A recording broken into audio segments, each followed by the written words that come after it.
নমস্কার, নতুন ভিডিওতে আপনাদের সকলকে স্বাগত। তার থাম্বনেলে আজকে আপনারা যে কটা টপিক দেখতে পাচ্ছেন সেই টপিকগুলোর ওপর আমার কিছু মতামত আছে, সেইগুলো আপনাদের সামনে রাখবো। আমরা দেখতে পাচ্ছি রিসেন্ট টাইমে যে গরমাগর্মি বা কন্ট্রোভার্সি হচ্ছে, সেই বিষয়টা নিয়েও ছোট্ট আলোকপাত রাখবো আপনাদের সামনে। তা ভিডিওর শেষে কমেন্ট বক্স খোলা আছে, আপনারা আপনাদের মতামত রাখতে পারেন। প্রথমত ভিডিওর শুরুতেই আমি বলে দিই, এখানে আমি কাউকে ছোট করা বা কাউকে উদ্দেশ্য প্রণোদিতভাবে অ্যাটাক করা এই জিনিসগুলো করব না। আমার যেই মতামতগুলো আছে সেইগুলোই রাখার চেষ্টা করব। অনেকে হয়তো আমার নাম জানেন না, আমার ভালো নাম হচ্ছে প্রত্যয় চৌধুরী। আমার চ্যানেলের নাম হচ্ছে লোকে কি ভাববে। যখন আমি চ্যানেলটা শুরু করি, আমি বরাবরই আমার ছোটোবেলা থেকে কেরিয়ার লাইফটা যদি বলি, আমি কিন্তু কখনো কে কি বললো, কে কি ভাবলো, আমি এই জিনিসগুলো কিন্তু পরোয়া কোনোদিনও করি না। সত্যিকে সত্যি, মিথ্যাকে মিথ্যা বলতেই পছন্দ করি এবং সেটার মধ্যে কোনো রকম অন্তর রাখার চেষ্টা করি না। তা এই প্রফেশনটা বা এই কাজে আসার আগে আমি একজন স্কুল টিচার ছিলাম। তা সেই জায়গা থেকে আমি ছেড়ে আসি, তারপরে এই কাজটার সাথে যুক্ত হই। যেহেতু অনেক দিন ধরে সিনেমা দেখা পছন্দ করি, তা ভাবলাম এই বিষয়টাকে নিয়ে প্রফেশন করব। এবং আমি বলে রাখি, এটা যে কোনো প্রফেশন আপনারাও যারা করেন, সেটার প্রতি একটা ভালোবাসা এবং রেসপেক্টের জায়গা আছে, সেই জায়গা থেকেই কিন্তু আপনারা সেই কাজটা ভালোবেসে করেন। তা আমারও এটা ভালোবেসে করা। প্রথম পয়েন্ট যেটা হচ্ছে, প্রকৃত রিভিউয়ার কাকে বলে। যারা এই কাজের সাথে যুক্ত আছে, যারা অনেকে দাবি করেন যে আমার এটা প্রফেশন বা এটা প্যাশন, প্রফেশন বা প্যাশন যাই বলুন না কেন, প্রকৃত রিভিউয়ার হচ্ছে সেই যে কোনো সিনেমা, সেটা গ্লোবালি, সেটা বাংলা হোক, হিন্দি হোক বা অন্যান্য যে কোনো ভাষাভাষীর হোক, সেটার মধ্যে কোনো রকম পার্থক্য করবে না এবং সাবলীলভাবে সেইটার পজিটিভ এবং সেটার নেগেটিভ দুটো বিষয়কেই তুলে ধরবে। এবার বিষয়টা হচ্ছে কি, সেই বক্তব্য বলার মধ্যেও আপনাকে কিন্তু ভাষা ঠিকঠাক মতো প্রয়োগ করতে হবে, শব্দ নির্বাচনেও কিন্তু আপনাকে যুক্তিশীল হতে এবং চিন্তাশীল হতে হবে। কেন কথাটা বললাম, যখন আমি কোনো বিষয়ে বক্তব্য রাখবো বা কোনো স্টার সম্পর্কে বক্তব্য রাখবো, সেই স্টারকে নিয়ে একটা আবেগ, একটা ভালোবাসা দুই তরফের মানুষের মধ্যেই থাকে। তা আমি আমার বক্তব্যে সেই কথাগুলো এত সুন্দরভাবে রাখার চেষ্টা করব যাতে আমার জনগণ আমার ভাবমূর্তিটা বা আমার চিন্তাধারাটা যাতে জনগণের কাছে সঠিকভাবে পৌঁছায়, যে হ্যাঁ, এই মানুষটা আমাদেরকে এরকমভাবে বোঝানোর চেষ্টা করছে। এখন যদি আপনার কথার মধ্যে যদি ঔদ্ধত্য থাকে, আপনি যদি নিজেকে বড় কিছু মনে করেন বা যাকে তাকে যা নয় তাই বলে অপমান করে দেবেন বা কাউকে বলে দেবেন যে আমি যেটা বলেছি সেটাই ঠিক, এটা একটা ট্র্যাশ, এটা একটা বাজে কাজ, এটা একটা জঘন্য কাজ, এখানকার জনগণ এরকম দেখতেই পছন্দ করে, সেটা এক প্রকার ঔদ্ধত্য, ঘাড়তেরামি, যেটা একদমই রিভিউয়ারের কাম্য নয়। ঠিক আছে, এইটা হচ্ছে প্রথম পয়েন্ট। দ্বিতীয় পয়েন্ট হচ্ছে, কন্ট্রোভার্সি কেন তৈরি হয়। রিসেন্ট টাইমে যে কন্ট্রোভার্সিটা তৈরি হয়েছে, একটা ছবিকে কেন্দ্র করে। একটা ছবি আমাদেরকে কি প্রোভাইড করে। বিদ্যা বালানের একটা সিনেমা ছিল, সেখানে একটাই কথা ছিল, এন্টারটেনমেন্ট, এন্টারটেনমেন্ট, এন্টারটেনমেন্ট। এবার সব সিনেমায় কি আমাদেরকে এন্টারটেনমেন্ট প্রোভাইড করতে পারে? একদমই না। এরকম প্রচুর প্রচুর ভালো ভালো সিনেমা এসেছে যেগুলো গল্প কিন্তু একদম গ্যাজাখুরি, হিন্দি সিনেমার কথাই বলছি, কিন্তু সেটা ব্যাপক লেভেলে কালেকশন করেছে। গাদার সিনেমাটা, গাদার 2, কি গল্প ছিল, গ্যাজাখুরি অ্যাকশন ছিল, আমি আমার ভিডিওতে বলেছি, কিন্তু আজকে দেখুন সেটা কি কালেকশন করে ফেলেছে। কেন? সেটা হচ্ছে স্টারডাম, সানি দেওয়ালের ওপর। সানি দেওয়ালের একটা ব্যাপক ফ্যান ফলোয়িং আছে, একটা ব্যাপক কামব্যাক করেছে, সে দারুণ কাজ করেছে। আজকে অক্ষয় কুমারের কপালটা দেখুন। আজকে অক্ষয় কুমার যে কটা সিনেমা করছে, আজকে তো সার্ফিটা রিলিজ করছে, অক্ষয় কুমারের অবস্থা দেখুন। এই মানুষটা খিলাড়ি কুমার কি কি সিনেমা দিয়ে গেছে, সেটা কমেডি হোক, অ্যাকশন হোক, আজকে এই মানুষের অবস্থা দেখুন। আজকে এই যে কন্ট্রোভার্সিটা উঠে আসলো এই দুই বাংলার তরফে, কেন হলো? একটা ছোট্ট বক্তব্যের ওপর। সেটা সকলেই শুনেছেন যে কাউয়া বিরিয়ানি বলা হয়েছে, তাদের ছবিটাকে ট্র্যাশ বলা হয়েছে। এটা এক প্রকার কি, এটা এক প্রকার সংস্কৃতি বা তাদের স্টার বা তাদের যে জনসাধারণ, তাদের প্রতি একটা ক্ষোভ উগড়ে দেওয়া হলো। আপনি বিষয়টাকে অন্যভাবে বোঝানোর চেষ্টা করতে পারতেন। আপনাদেরকে একটা ছোট্ট উদাহরণ দিই। ধরুন আপনার 10 জন বন্ধু আছে, 10 জন বন্ধুর মধ্যে 9 জন আপনার কাজ সম্পর্কে খুব প্রশংসা করলো। আরেকজন বন্ধু আপনাকে বলল, দেখ তোর এই কাজটা ঠিক হয়েছে, কিন্তু এইগুলোর মধ্যে না কিছু কিছু চেঞ্জ আনার দরকার আছে, তাহলে তোর কাজটা পরবর্তীতে আরও কিন্তু ভালো হবে। এই যে বোঝানো, যার ফলে আপনার মাইন্ডের মধ্যে আপনার সাইকোলজি কী কাজ করবে, যে সবাই তো ভালোই বলেছে, তাহলে কি সে কিন্তু চিন্তা করবে, তাহলে কি আমার মধ্যে কিছু কিছু এই চেঞ্জেসগুলো আনলে কি তাহলে কি আমার কাজটা আরও ভালো হবে। তখন সে বুঝবে যে হ্যাঁ, এই কিন্তু আমার কাজটাকে নিয়ে চিন্তাভাবনা করেছে, যার ফলে কিন্তু এই কথাবার্তাগুলো বলেছে। আজকে যারা যারা তুফান নিয়ে যারা পজিটিভ চিন্তাভাবনা রেখেছে, প্লাস যারা যারা এটার নেগেটিভ সাইড বা কী কী নেতিবাচক বিষয়পত্রগুলো সেগুলোও কিন্তু রেখেছে, কিন্তু সেটার প্রেজেন্টেশনের মধ্যে পার্থক্য আছে। এইবার সেই একটা বন্ধুই যদি এরকমভাবে বলতো, ধর তোর কাজটা জঘন্য, পাতে দেওয়ার মতো না, একটা বিচ্ছিরি কাজ, এইটাকে কি বলে? এটাকে বলে অধ্যত্ব, এটাকে বলে নোংরামি। সেই জিনিসটাই হয়েছে, যার ফলে দেখবেন সাইকোলজি কাজ করবে। এ খারাপ বলেছে, ঠিক আছে চলো একে এবার ধোয়াতে হবে।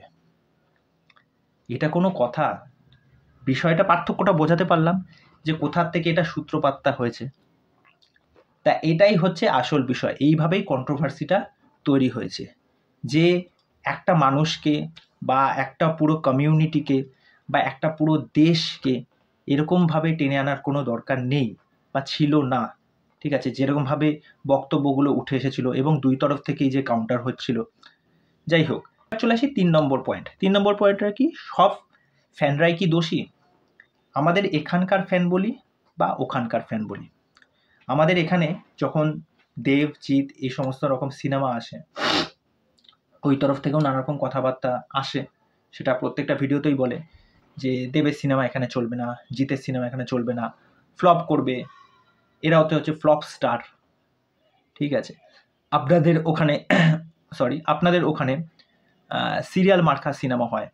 আমি অনেক আগেও বলেছিলাম, আবারও বলছি, প্রত্যেকটা জায়গার বিশেষে, প্রত্যেকটা অঞ্চল বিশেষে কিছু কিছু মানুষের কিছু টেস্ট থাকে। আজকে আমাদের এখানে ফ্যামিলি অডিয়েন্স যে সমস্ত আছে, এবার অডিয়েন্সের মধ্যে অনেক প্রকারভেদ আছে। কিছু অডিয়েন্স যারা অ্যাকশনধর্মী কাজ দেখতে ভালোবাসে, মাস মাসালা এন্টারটেনমেন্ট। কিছু মানুষ আছে যারা ফ্যামিলি ড্রামা দেখতে পছন্দ করেন। কিছু কিছু মানুষ আছে যারা প্রেম, বিরহ, ভালোবাসা দেখতে পছন্দ করেন। তাহলে জনগণের কথা ভেবেই কিন্তু এই সিনেমাগুলো কিন্তু করা হয়।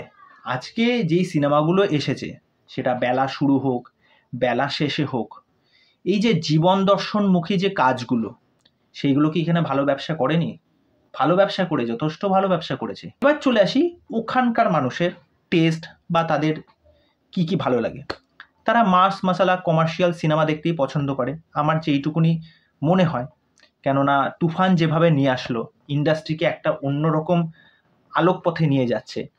এবার কয়েকটা ভিডিওর বক্তব্য শুনলাম যে তাদের ওখানেও কিন্তু একটা এই রাজনৈতিক নানা রকম ভেতরে ইনার কনফ্লিক্টস আছে, এবং যার জন্য কিন্তু রায়ান রাফি অনেক সংগ্রাম করে এই সিনেমাটাকে নিয়ে এসেছে কাঠখড় পুড়িয়ে। এবং ওখানকার যারা আপামর দর্শক আছে, তারা যখন হল ভর্তি করে সিনেমাটা দেখতে গেছে, তারা কিন্তু ওখান থেকে এন্টারটেনমেন্টটাই চেয়েছে এবং এন্টারটেনমেন্ট পেয়েওছে। এবার ওখানকার কিছু কিছু দর্শক, তারা যখন সিনেমাটা দেখতে গেছে, তারা কয়েকজনের কাছে খুব ভালো লেগেছে। যখন আমি কথাগুলো কেন বলছি, যখন ফেসবুকে কতগুলো ভিডিও আসলো, ওখানকার যারা কিছু কিছু সংবাদ মাধ্যম আছে বা যারা রিয়াকশন ভিডিও করে, তারা যখন মাইক নিয়ে একটা ইয়াং মেয়েকে যখন জিজ্ঞেস করছে যে আপনি কার সিনেমা দেখতে এসেছেন, শাকিব খানের সিনেমা, কিন্তু তার নামটা বলতে পারছে না, নায়কটার কি যেন নাম, তখন জিজ্ঞেস করছে আপনি কি কনভেন্টে পড়েন? বলছে হ্যাঁ। আরেকটা 13-14 বছরের একটি মেয়ে বা ছেলে, তার মায়ের সাথে হয়তো শাকিব খানের সিনেমা প্রথম দেখতে গেছে তুফান, নায়কের নাম বলতে পারবে? নায়কের নাম বলতে পারছে না। তা এটা কি তার দোষ? আমি এটাকে দোষ ধরি না। সে নিতান্তই একটা বাচ্চা মেয়ে, সে তার প্রথম সিনেমা দেখতে গেছে সিনেমা হলে মায়ের সাথে, সে নাই জানতে পারে। কিন্তু ওখানকার কিছু কিছু দর্শক আছে যারা শাকিব খানকে নিয়েও কিন্তু নানা রকম অপপ্রচার করছে, নানা রকম কথাবার্তা বলছে। ইভেন আমার ভিডিওতেও কিছু কিছু জায়গায় কিন্তু নানা রকম মন্তব্য পোষণ করছে, এবং আমি সেইগুলো কিন্তু এক প্রকার ইন্ধন যোগাচ্ছি না, আমি সেইগুলো নিয়ে কথাবার্তাও বলছি না। আর এটা আমি বরাবর বলে এসেছি, এপার বাংলা হোক বা ওপার বাংলা হোক, প্রত্যেকটা স্টারদের সম্মানটাকে দিন, শিল্পটাকে সম্মান দিন। কেননা শিল্প বা শিল্পীর কোনো কিন্তু গণ্ডি বা সীমা পরিসীমা হয় না, এই কথাটা বুঝতে হবে আগে। এবার হচ্ছে 4 নম্বর পয়েন্ট, দুই বাংলার অডিয়েন্সের পার্থক্য। অডিয়েন্সের পার্থক্য কেন কথাটা বললাম? পার্থক্য তো আছে, কি কি জায়গায় পার্থক্য আছে তার আগে বলবো যে সিমিলারিটি কি কি আছে। ভালো হলে দুই তরফেই ভালো বলে, খারাপ হলে দুই তরফেই খারাপ হয় এবং সেটার আক্রমণ হয়। পার্থক্যটা কোন জায়গায় হচ্ছে? আজকে আমাদের এখানে দেবজিৎ, এই যে ফ্যান, তাদের মধ্যে একটা ভাগাভাগি হয়ে গেছে, তাও আবার বাংলায়। আমরা জানি আমাদের বাংলা ইন্ডাস্ট্রি কয়টুকুনি। দেব ফ্যান জিৎ ফ্যানকে গালাগাল করছে, জিৎ ফ্যান দেব ফ্যানকে গালাগাল করছে, এই চলছে। এই জিনিসটা আর কোথায় গিয়ে শেষ হবে? আমরা যারা এই সুপারস্টারদের ফলো করে থাকি, জন্মদিনে তাদের বাড়ির সামনে গিয়ে তাদেরকে উইশ করি, প্রত্যেকটা কাজ আসলে সেখানে ইনস্টাগ্রাম বলুন, ফেসবুক বলুন, সেই সব জায়গায় গিয়ে কমেন্ট করি, লাইকে ভরিয়ে দিই, কিন্তু যখন অ্যাকচুয়ালি সিনেমা দেখার সময় হয়, কয়জন মানুষ সিনেমা দেখতে যায়? বাংলার অডিয়েন্স কয়টা সিনেমা দেখতে যায়? আজকে যদি সেই অডিয়েন্স যারা ঘরে বসে লাইক করছে, যারা এই সমস্ত স্টাররা যখন প্রত্যেকটা জায়গায় গিয়ে যখন প্রমোশন করছে, সেই জায়গায় গিয়ে ভিড় করছে, একটা সেলফি তুলতে চাইছে, একটা ভিডিও করতে চাইছে, সেটার মধ্যেও কিন্তু তাদের স্বার্থ আছে। কিসের স্বার্থ আছে? তারা ওই ছবিটা ফেসবুকে দেবে, বন্ধু বান্ধবদের দেখাবে, ফ্যামিলিদের দেখাবে। ভিডিও কেন করছে? হয়তো তাদের কোনো ব্লগ চ্যানেল আছে বা কোনো ইনস্টাগ্রাম আছে, অবশ্যই আছে, সেখানে রিলস হিসাবে দেবে। তাহলে স্বার্থের জায়গা আছে। আবার সেই মানুষরাই আবার যখন বলে যে বাংলা সিনেমা অডিয়েন্স দেখে না, তোমরাই তো বাংলার অডিয়েন্স, তোমরাই তো সিনেমাটা দেখতে যাচ্ছ না। কথাটা খারাপ লাগলেও এটা সত্যি। না হলে যখন একটা হিন্দি সিনেমা আসে আমাদের বাংলা থেকে, যখন বড় বড় হাইপের সিনেমা হয়, সেগুলো শুধুমাত্র বাংলা থেকে কিভাবে এত টাকার কালেকশন করে, এত কোটি টাকার, তার 1/4 যদি যদি আমাদের এখান থেকে কালেকশন করতে পারতো, তাহলে আমাদের বাংলার কালেকশন কোথায় গিয়ে দাঁড়াতো? আমি টলিউডের কথা বলছি। এবার বাংলাদেশের বিষয়টা কি? বাংলাদেশে তো প্রচুর নায়ক আছে। দেখুন অনন্ত জলিল বা ওই বাপ্পি চৌধুরী, যদি নাম ভুল না করে থাকে।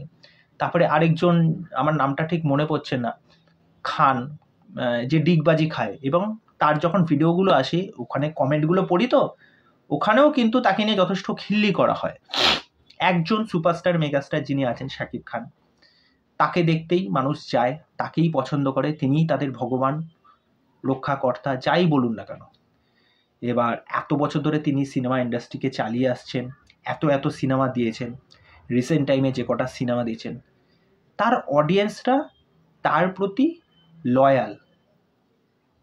এটা একদম ঠিক। শুধুমাত্র বাংলাদেশ জুড়ে নয়, এটা ওভারঅল কান্ট্রিতে, যে কোনো ফরেন কান্ট্রি আপনি দেখে নিন, যেখানে বাংলার অডিয়েন্স বা বাংলাদেশের অডিয়েন্সরা থাকে, তারা কিন্তু সেখানে থেকেও তাদের বাংলা সিনেমাকে সাপোর্ট করছে, বাংলা সিনেমা দেখতে যাচ্ছে। এইটা হচ্ছে পার্থক্য আমাদের বাংলা অডিয়েন্স আর ওইখানকার বাংলা অডিয়েন্সের মধ্যে পার্থক্য, যেটা আপনি অস্বীকার করতেই পারবেন না, এটা অস্বীকার করার জায়গাতেই নেই। শেষ আরেকটা বক্তব্য রাখছি, সেটা হচ্ছে যখন এই দুই মানুষের মধ্যে যখন কথাবার্তার কাটাকাটি চলছে, দুই তরফের মধ্যে নানারকম হানাহানি চলছে, কে ঠিক কে বেঠিক, কে যুক্তিতে হারলো কে যুক্তিতে হারলো না, এই সমস্ত বিষয়ে যাচ্ছি না। যার ফলে কি হচ্ছে, যারা এদেরকে দেখে এসেছে অ্যাজ এ মুভি রিভিউয়ার হিসাবে, তারা যখন এই কথাবার্তাগুলো বলছে বা তাদেরকে যারা ফলো করে, এবার তারা কিন্তু পেছনে নানা রকম বক্তব্য রাখছে, হাসি ঠাট্টা হচ্ছে, খিল্লি ঠাট্টা হচ্ছে, যে জিনিসটা দেখতে খুব বাজে লাগছে। এবং আমাদের মতো যারা চ্যানেল আছে, আমাদের বাংলার কথা বলছি, তারাও কিন্তু এফেক্ট হচ্ছে, মানে তাদেরকেও অনেক কথা শুনতে হচ্ছে। কিন্তু আমি যখন তুফান নিয়ে যখন রিভিউ করেছিলাম, সেখানে যে বক্তব্যগুলো রেখেছিলাম, আমার পার্সোনালি সিনেমাটা ভালো লেগেছে এবং সেখানে অনেকে পজিটিভ রেসপন্স দিয়েছে, তাদের পছন্দ হয়েছে, ভালোবাসা জানিয়েছে, তার জন্য আমি আপ্লুত। এবং আমি যখন এইটার খামতিগুলোও ধরেছি, সেই বিষয়টাকেও রেখেছি। কেননা আপনাদেরই বাংলাদেশের একজন বড় ইউটিউবার, আমি নাম তার নিচ্ছি না, কেননা এখন তার আর আমাদের এখানে একজন ইউটিউবার, তাদের মধ্যে এখন বড় একটা ক্ল্যাশ চলছে। তিনি তার ভিডিওতে এই কথাটাই বলেছেন এবং এটা আমিও পার্সোনালি মনে করি। আমার একটা সিনেমা দেখে যেটা মনে হবে, সেটার পজিটিভ নেগেটিভ দুটো বক্তব্যই রাখতে পারবো, কিন্তু একটা বক্তব্য রাখা এবং নেগেটিভিটি ছড়ানো, এই দুটোর মধ্যে কিন্তু একটা আকাশ পাতাল পার্থক্য আছে। আমি ধরুন প্রিভিয়াস অনেক ভিডিওতে আমি বললাম আমি কোনো সিনেমার কিন্তু পার্থক্য করি না, যে কোন সিনেমাটা খারাপ ভালো, সিনেমা খারাপ ভালো এইগুলো কখনো হয় না। সিনেমাটাকে নিয়ে চর্চা হতে পারে যে সিনেমার মধ্যে কোন কোন জায়গা ভালো, কোন কোন জায়গা খারাপ, কিন্তু সেটাকে আমি ট্র্যাশ, বাজে, যাচ্ছে তাই এই জিনিসগুলো উচ্চারণ করতে পারি না। তারপরেই যদি আমার সেই স্টেটমেন্ট চেঞ্জ হয়ে যায়, আমি যদি নানারকমভাবে অধ্যত্বপূর্ণভাবে সেই কথাবার্তাগুলো পাবলিকের সামনে রাখি বা বলি, পাবলিক তো খেপবেই। আর যার জন্য আমাদেরকেও অনেক সাফার করতে হচ্ছে, আমাদেরকেও অনেক কথা শুনতে হচ্ছে। কিন্তু সেটা বড় বিষয় না, কেননা আপনাদেরকেও বলে রাখি ইউটিউবে অপশান আছে, রিমুভ করে দেওয়ার অপশান আছে, কেউ হয়তো বলবে না। তারপরে hide user from this channel, আপনি আর সেই চ্যানেলে এসে কোনোদিন মানে কমেন্ট করতে পারবেন না বা তার কোনো ভিডিও আপনি দেখতে পারবেন না। শেষমেশ আরেকটা কথাই, অনেক রিভিউ তো দেখেছি, সেটা হিন্দি, বাংলা, ইংলিশ, অনেক কিছু এই কাজে আসার আগে, কিন্তু কোনোদিন শুয়ে রিভিউ, বালতি রিভিউ এইগুলো কিন্তু কোনোদিনও দেখিনি। আপনি ধরুন আপনার বিরাট বড় একটা চ্যানেল আছে, আপনি যখন এই কাজগুলো করেন, সত্যি সত্যি কি দর্শক সেগুলো দেখতে পছন্দ করে? কিছু দর্শক হয়তো পছন্দ করে এবং অধিকাংশ দর্শকে কিন্তু পেছনে গিয়ে হাসে। আপনার বন্ধুবান্ধবের গ্রুপেও দেখবেন আপনার সামনে কিন্তু সবাই ভালো ভালোই বলবে, পেছনে গিয়ে কিন্তু আপনাকে নিন্দাই করবে। তা যাই হোক, আজকের ভিডিও এখানেই শেষ করছি। আপনাদের কি মতামত কমেন্ট বক্স খোলা আছে, অবশ্যই জানাবেন। তা চলুন পরবর্তী ভিডিওতে আবার দেখা হবে। আর চ্যানেলে এসে আমার চ্যানেলটাকে সাবস্ক্রাইব করে দিয়ে এইভাবে সাথে থাকবেন, পাশে থাকবেন, ভালোবাসা দেবেন। নমস্কার।